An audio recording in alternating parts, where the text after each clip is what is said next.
अपने मन पसंदीदा ड्रामा से जुड़े रहने के लिए अभी जाएं और मन टीवी को लाइक करें, सब्सक्राइब करें और बेल आइकन बटन को प्रेस करना बिल्कुल ना भूलें। मन टीवी, सब कुछ मनचाहा। एक कहानी नई भी पुरानी भी है, एक कहानी नई भी पुरानी भी है। मेरा मुतालबा ये है कि सरदार बशाम खान गांव में लड़कियों की तालीम के लिए स्कूल खुलवाए। बताइए नासिर साहब अपनी बेटी को कब रुखसत कर रहे हैं? अरे बेटा बच्चा कर लेंगे, इतनी भी क्या जल्दी है। अरे दादू कब करेंगे? आप बात कीजिए ना बाबा से, पूछिए ना उनसे। बेटा वो कह रहे थे कि पहले अच्छी तरह देखभाल कर ले लड़के के बारे में, फिर फैसला करें। I salute you for your stance.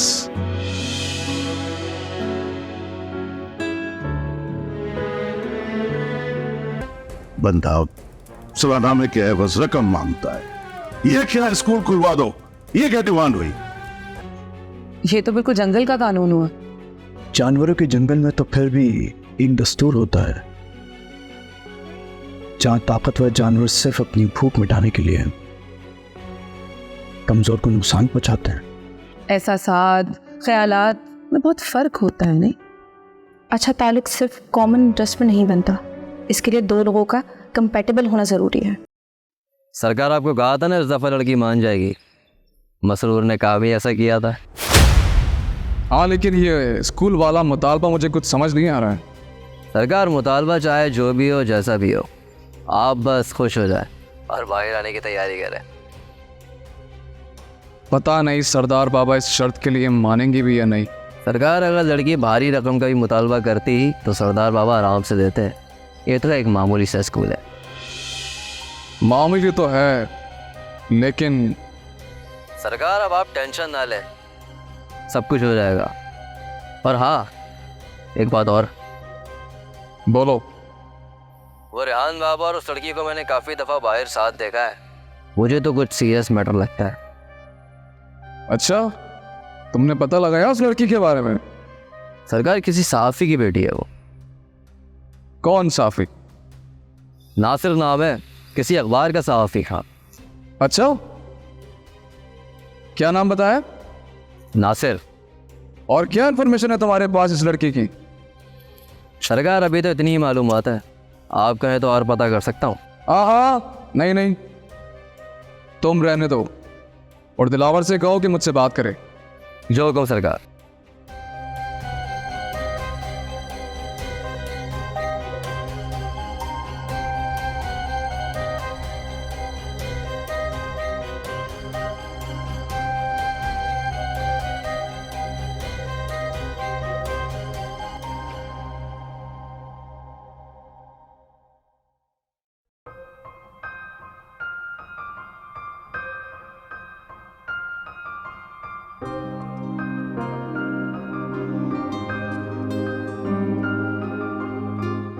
Thank you.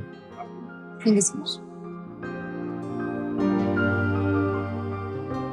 अब्बा और दादू ने एक नया पंगा डाल दिया है। पंगा? ये टपोरी लैंग्वेज आपने कहां से सीखी? अच्छा चलिए बताइए क्या पंगा कर दिया आपके बाबा और दादू ने?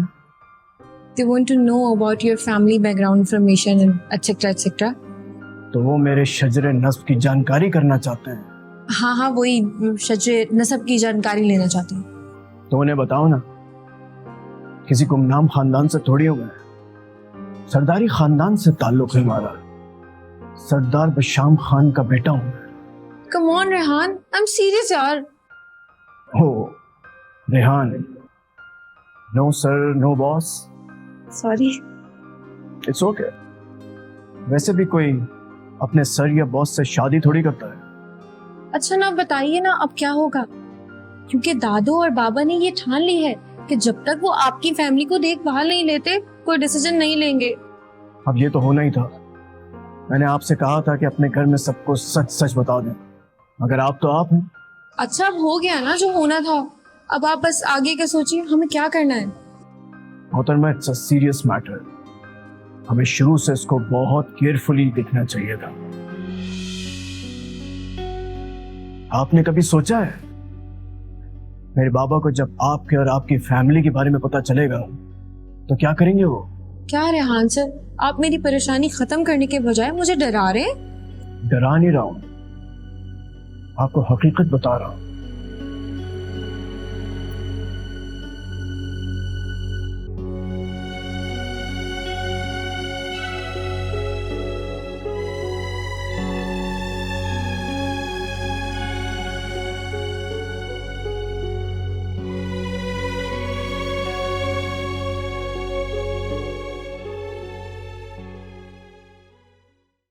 अरे दिखाओ ना, तुमने फंक्शन में मेरी तस्वीरें बनाई कि नहीं बनाई? दिखाती हूँ मैं आपको, ये देखें। मावा, कितना लेविश फंक्शन था ना, डेकोर एंड फूड सब बहुत मजे का था। ऑफ कोर्स, क्यों ना होगा, शानजे वलीद भाई और समरीन की इकलौती बेटी है। इकलौती तो मैं भी हूँ, तो क्या मेरी शादी के फंक्शन भी? क्यों नहीं बेटा, तुम्हारी शादी तो हम बहुत धूमधाम से करेंगे। एक बात पूछूं? जी मामा। ज़ैन तुम्हें कैसा लगता है? कैसा लगता है मतलब? आपको तो पता है मेरी बचपन से इससे नहीं बनती है। बचपन की नहीं, अभी की बात कर रही है। सही लगता है। आशी बेटा, तुम मेरी और वजाहत की इकलौती औलाद हो, और हमारे लिए तुम्हें दूसरे ख़ानदान में ब्याहना बहुत मुश्किल होगा। मामा मैं कुछ समझी नहीं। मैं बस ये चाहती हूँ कि तुम्हारी ख़ानदान में शादी हो,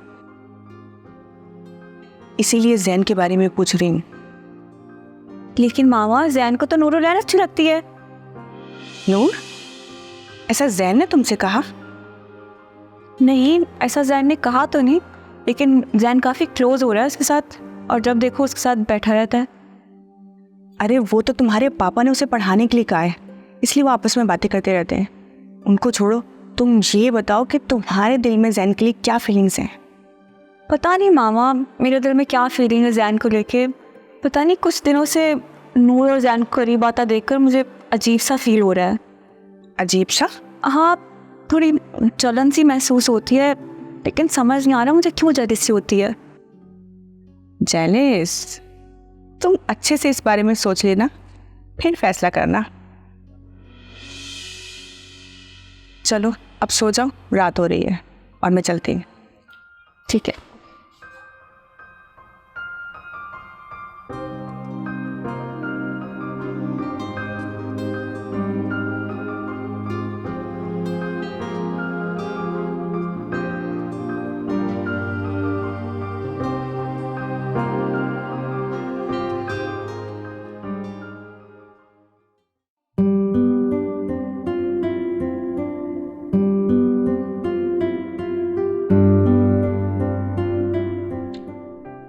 शौकत, मेरा वॉलेट कहाँ है? शौकत, कहाँ रह जाता है यार ये? अस्सलाम वालेकुम बाबा। वालेकुम अस्सलाम। क्या ढूंढ रहे हैं? मेरा वॉलेट नहीं मिल रहा है, पता नहीं कहाँ रखा है। शौकत पता नहीं कहाँ चले जाता है यार। ये रहा आपका वॉलेट, यहीं पर तो रखा था। ये देखो, इसे कहते हैं बुढ़ापा। चीज सामने रखी हुई है लेकिन नजर नहीं आ रही। बेटा तुम नहीं होगी तो मेरे छोटे मोटे मसले कौन हल करेगा? बाबा, मैंने कहाँ जाना है? जहां हर बेटी को जाना होता है, अपने ससुराल। अरे बाबा, शादी करके कौन सा दूर चली जाऊंगी, यही तो है करीब, पास ही तो घर है रेहान सर का।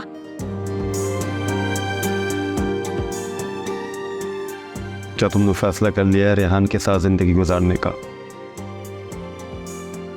अच्छा भाई, वो क्या हुआ? वो रेहान की फैमिली का तो कुछ बताओ। बाबा, आप वॉलेट ढूंढ रहे थे, आप कहीं जा रहे थे? हाँ देखो, बिल्कुल भूल गया, बस मैं 1 घंटे में वापस आता हूँ, ठीक है?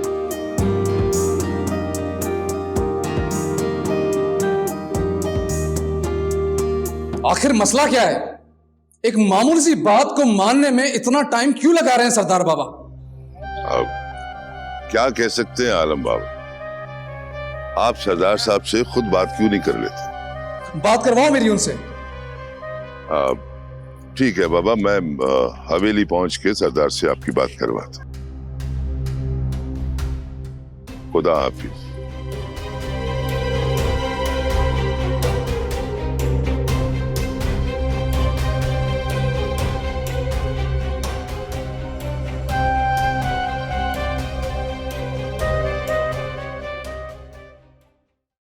यार ये आजकल के ज़माने में क्या टीवी ड्रामा बनाते हैं कि हीरो लड़की से महीनों तक इजहार मोहब्बत ही नहीं कर पा रहा होता है। मतलब ये फ़ोन उठाओ और सीधा सीधा लिखो आई लव यू और बस। मगर वो ट्रेडिशनल तरीका था इजहार मोहब्बत का, उसका मज़ा ही कुछ अपना था। आंखों ही आंखों में बात करना, फिर छत पर घंटों इंतज़ार करना, ख़त लिखना और फिर उसके जवाब का हफ्तों इंतज़ार करना। यार जैनू, तुम्हारे अंदर तो कोई बुड्ढी रूह है। इस इंटरनेट के ज़माने में ख़तों किताबात की बातें हाउ आउटडेटेड। हाँ भाई, हम तो ओल्ड फैशन ही हैं और दिल का हाल तो ख़त में ही बयान करेंगे। मालूम नहीं जवाब आएगा भी या नहीं। तो फिर ख़त कबूतर लेकर जाएगा क्या? ख़त कबूतर किस तरह ले जाए बामे यार पर।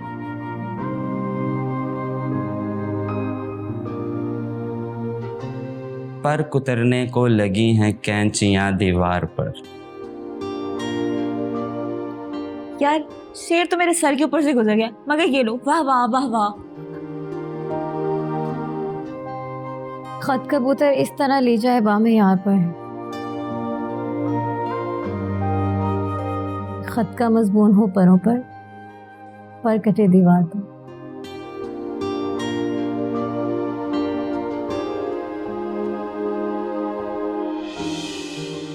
वाह वाह भाई, क्या बात है, क्या बात है।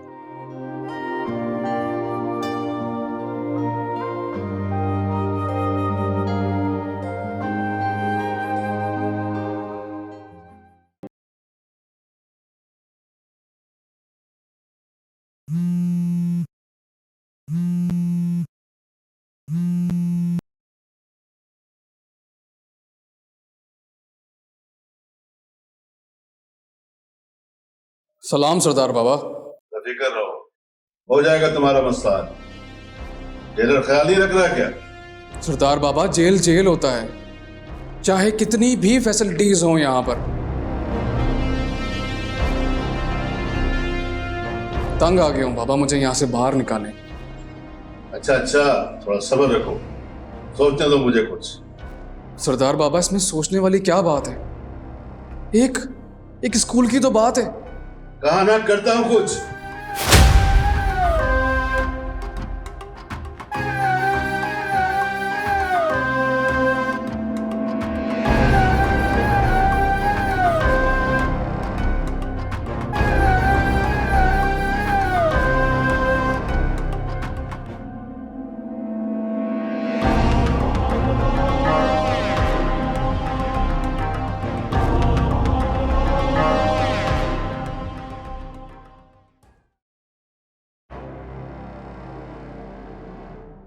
चलो, हमारे बेटे को तौफीक तो हुई कि बाप को मशवरा दे रहा है। जी सरकार, वो रेहान बाबा कह रहे थे वैसे तो आप हर चीज को खुद समझते हैं। तो तुम्हारे रेहान बाबा मुझे समझदार भी समझते हैं। जी सरकार, वो कह रहे थे कि बस रफीक, रहने दो। रेहान से कहना कि मैं उसका बाप हूं, दुनिया देखी है मैंने। जी सरकार। मैं उस लड़की की बात भी मान लूंगा और सरदारी का भरम भी कायम रखूंगा। सरकार, मैं चाहूं? ठीक है, सुनो, अपने रेहान साहब से कहना कि उनका मशवरा मुझे अच्छा लगा है और आइंदा मशवरा देना हो तो खुद दे, मुझे और ज्यादा अच्छा लगेगा।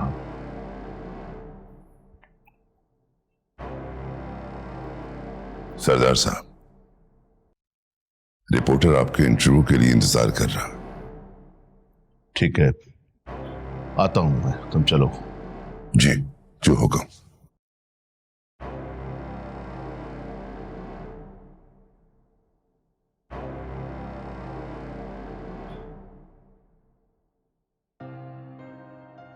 मुझे गांव में स्कूल खुलने से क्या मसला होगा, मगर स्कूल खोलना हुकूमत का काम है, हमारा नहीं। यानी आप नूरलैन के मुतालबे के लिए राजी हैं?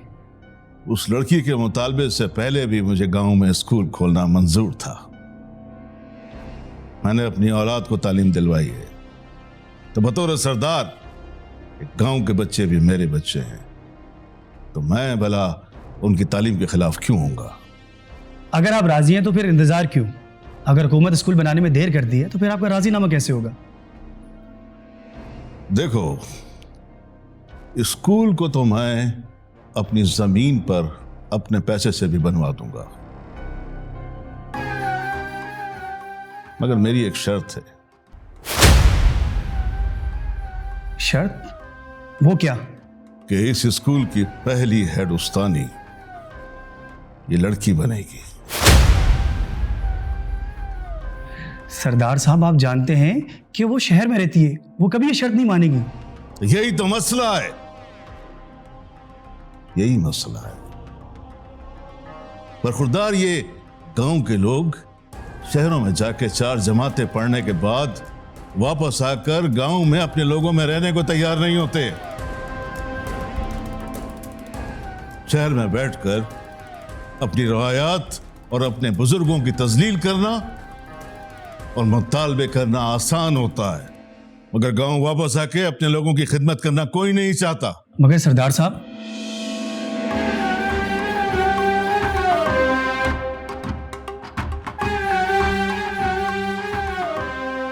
अभी मेरी बात पूरी नहीं हुई है। हाँ, तो मैं कह रहा था कि कबीले के लोग हमारे बच्चों की तरह हैं। हम विलायत में हो या शहर में, लेकिन कबीले के लोगों के दुख दर्द में उनके साथ खड़े होते हैं। सरदार साहब, नूरलैन अगर स्कूल की स्थानी बनने की शर्त ना मानी तो?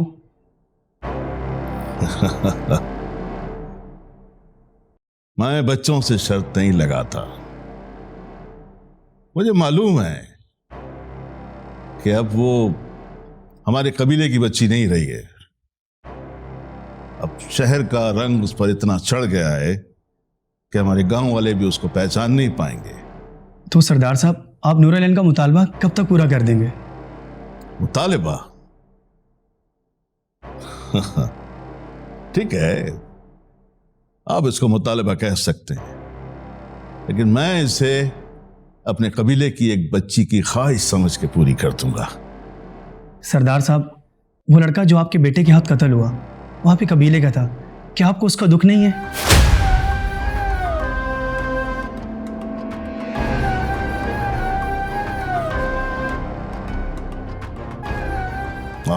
जाहिर है दुख, क्यों नहीं होगा? तो फिर सरदार साहब, बस बहुत हो गया, आज के लिए काफी है इतना। सर, मेरा आखिरी सवाल है, आलम खान जेल से कब तक आ जाएंगे? मामला तय हो गए हैं, तो मेरा और लड़की का वकील वो फॉर्मेलिटीज कानूनी पूरी करेगा, तो इंशाल्लाह आलम खान बहुत जल्दी घर आ जाएगा। शुक्रिया सरदार साहब।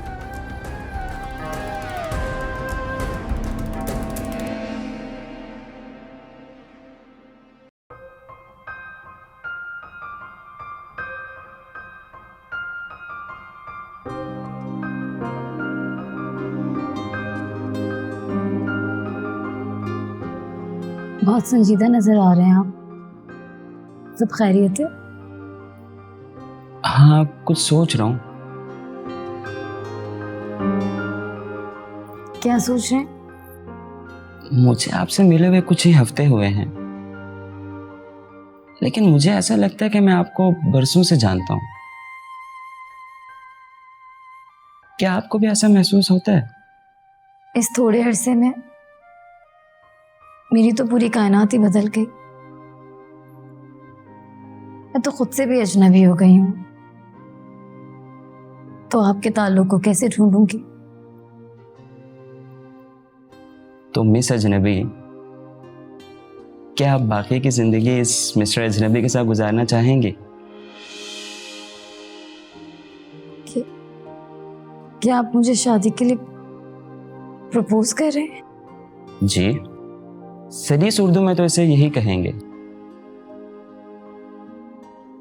कहती हैं तो मैं आपको अंग्रेजों की तरह घुटने के बल बैठकर प्रपोज करता हूँ।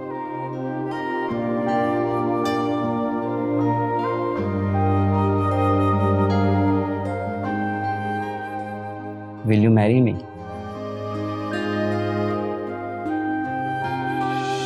अरे सॉरी यार, फिलहाल इस नकली फूल से काम चला रहे हैं। अरे कुछ तो बोलें।